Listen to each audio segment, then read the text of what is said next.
बंदा रोता है तो अल्लाह अपने फरिश्तों से कहता है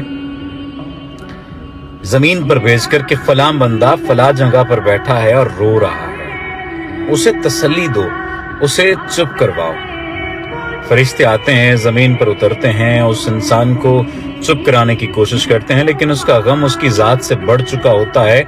वो खामोश नहीं होता, वो रोता है, चीखता है, चिल्लाता है, उसकी हिचकियां बन जाती हैं। फरिश्ते वापस जाते हैं और कहते हैं कि या बारी ताला, वो इंसान चुप नहीं हो रहा, वो रोए जा रहा है।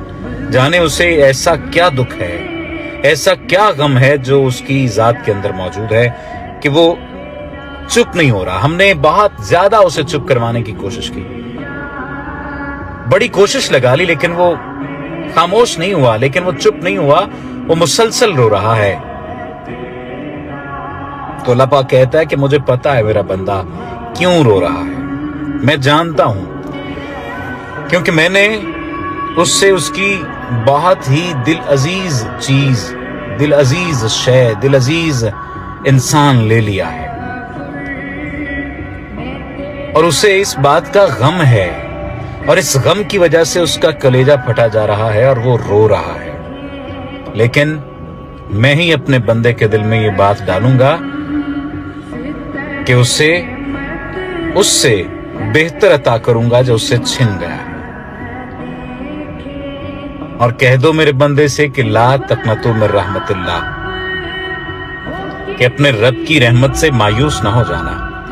अब जब मैंने ये तहरीर पढ़ी तो मैंने पहले इसे अक्ल के पैमानों पर देखा कि ऐसी बात भला खुदा बारी ताला कहां और कौन सी रिवायत में मौजूद है। लेकिन फिर मेरे दिल में ख्याल आया कि मैं ये बात आपके साथ शेयर करूं।